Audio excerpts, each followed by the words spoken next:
Not all good beginnings have happy endings. Ito ang leksyon na natutunan ng ating letter sender sa isa na namang kapanapanabik na yugto ng DJ RJ Special ngayong linggo.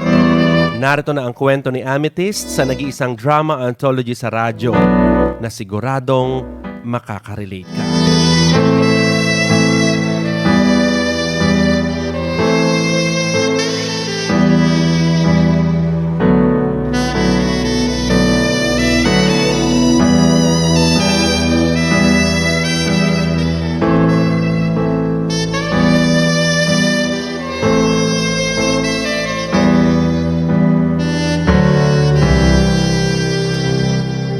Dear DJ Archie, magandang araw sa iyo DJ and to all the avid listeners and followers ng DJ RJ Special. Sa tagal ng pakikinig ko sa mga featured stories, wala sa hinagap ko na darating ako sa puntong ako naman na mag-share ng aking kwento. Kwentong maihahalin tulad sa roller coaster ride, puno ng ups and downs, ng mga nakakalulang ikot. Itago niyo ako sa pangalang Amethyst. I am an HR personnel at naka-assign sa isang college institution dito sa Oriental Mindoro. Single ako sa ngayon. Fresh from a heartbreak sa una at nag-iisang lalaki sa buhay ko. Si Troy. Nag-meet kami ni Troy nang pareho kaming third year college. Kumukuha siya ng kursong criminology at ako naman ay business course. Naging magkaklase kami sa isang subject dahil pareho kaming irregular student that time. Ako ang unang na-fall kay Troy DJ. Crush na crush ko siya dahil bukod sa gwapo at charming, magaling siyang tumugtog ng gitara. Kumakanta rin siya pero mas gusto niyang may ibang kumakanta habang nagigitara siya. Kami ang laging magka-jamming. Mula sa pagiging choir singer, sinubukan kong kumanta ng acoustic para lang masabayan si Troy. What started as a hobby together, nagsimula kaming mag-perform sa mga small events, sa school programs at sa mga maliliit na parties.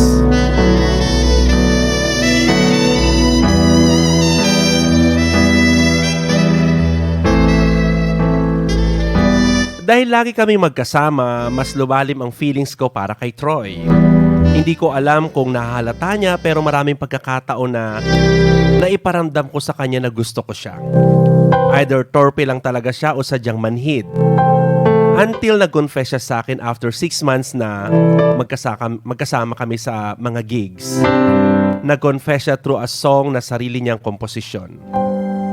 Hindi ko makakalimutan kung paanong halos sumabog ang puso ko sa kilig at saya habang pinakikinggan ang awit na ginawa niya para sa akin. Right then and there, sinagot ko si Troy. From jamming buddies to jamming lovers. And it was the best moments of my life.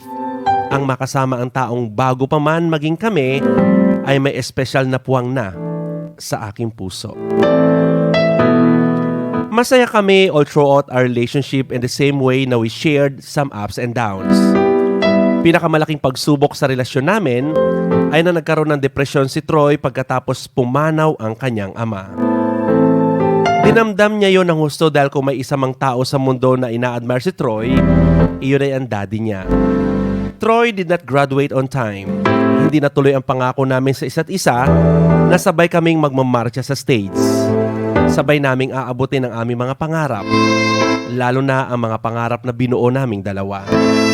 Naging magulong-magulo ang pagsasama sa loob ng halos 2 taon na nag-struggle sa depresyon.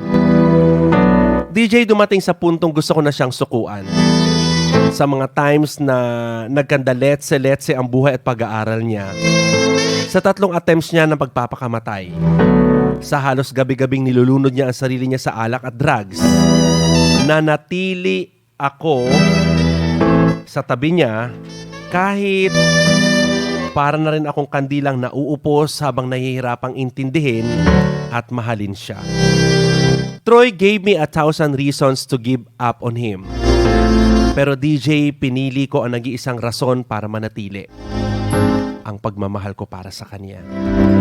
Unti-unti nakarecover si Troy mula sa bisyo at depresyon.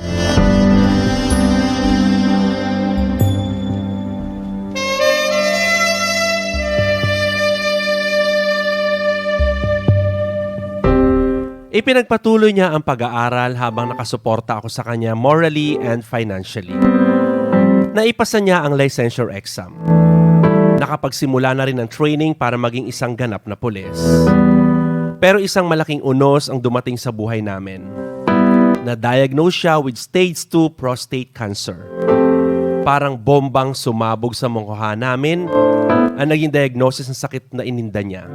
Good news na curable siya with surgery, medications and chemotherapy, pero sa estadong pinansyal ng aming mga pamilya, magiging mahirap ang laban. Naging distant si Troy sa akin pagkatapos na malaman namin ang tungkol sa kanyang sakit. Willing daw siyang ibigay sa akin ang kalayaan ko dahil ayaw niyang hilahin ako pababa. During that time kasi dumating oportunidad sa akin na makapagtrabaho abroad at kumita ng malaki. Kung aalagaan ko si Troy, kailangan kong isuko ang oportunidad na yon. And I did. I did because I love him so much. Hindi ko kakayaning iwan siya sa laban niya. Hindi ko magagawang umangat na maiiwan siya sa estadong walang kasiguruhan. We made a promise that we will get through life's joys and pains together. Walang iwanan.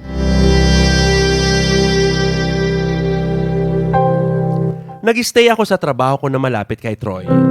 Ayaw man ng parents ko, nag-decide akong magsama na kami sa iisang bahay para mas maalagaan ko siya. Mahirap kalabanin ang cancer.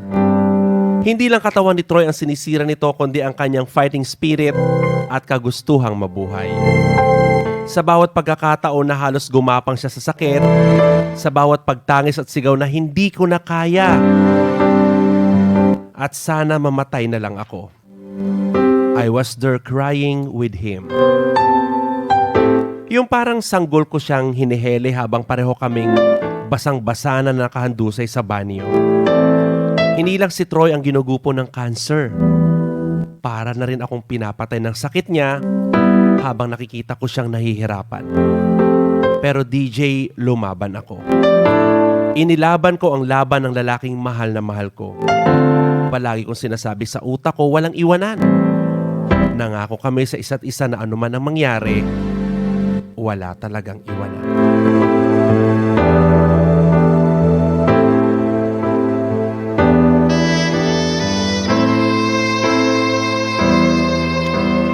Years into his treatment, nag-propose sa akin si Troy.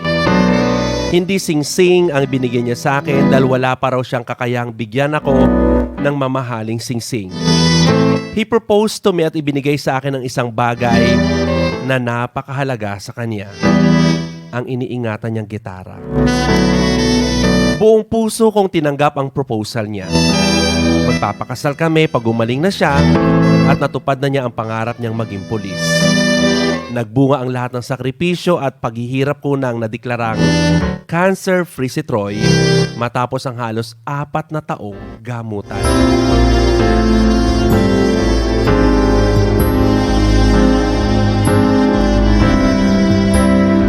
DJ, that same year, pinagpatuloy niya ang training niya. At ang araw na naging ganap siyang pulis ang nagsilbi naming reward sa lahat ng pinagdaanan naming dalawa. Pero hindi pa kami nagpakasal agad dahil gusto namin makaipon muna. Nakabuelo si Troy at naging maayos ang takbo ng kanyang karera. Ako naman, slow and steady. Hindi na rin ako naghangad na makapag-abroad.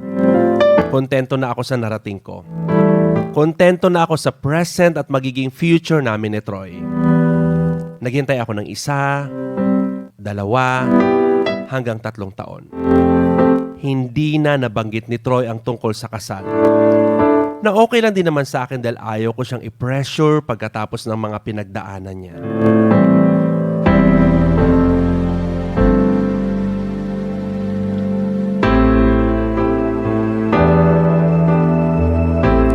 Until that memorable night on June 22, 2023, ang gabing halos gumuho ang buo kong mundo. Ang gabing hiningi ni Troy ang kalayaan niya. For a very simple reason. Na marami pa siyang gustong gawin sa buhay ng mag-isa. Iyon ang naging realization niya pagkatapos niyang malagay sa bingit ng kamatayan. At magagawa niya lang yon kung maghihiwalay na kami. And maybe someday, muli kaming pagtatagpuin kung kailan buong-buo na siya. Kung kailan handa na siyang harapin ang panibagong yugto ng buhay niya. Maybe it is meant to be. Baka kami pa rin sa huli. Gaano man kasakit ang desisyon niya, tinanggap ko. Labag man sa kalooban ko, nirespeto ko ang desisyon niya.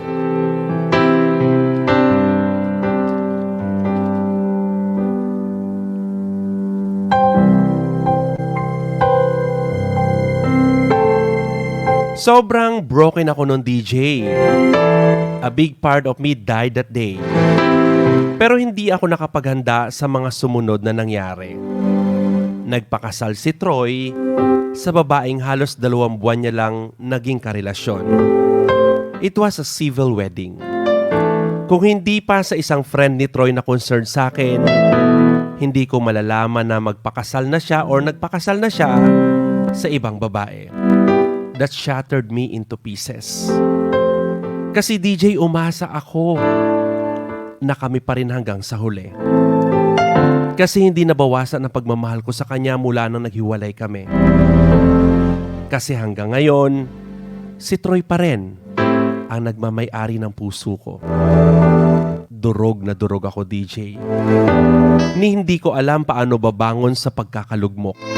Kung paano ko pupulutin ang mga piraso ng puso ko at pagkatao ko para mabuo akong muli. Totoo palang walang kasiguruhan ang mga bagay gaano man ito katagal. Gaano man ito pinanday at pinatatag ng panahon at karanasan. Binuo ko si Troy sa panahong wasak na wasak siya. Inakay ko siya sa liwanag mula sa madilim niyang mundo.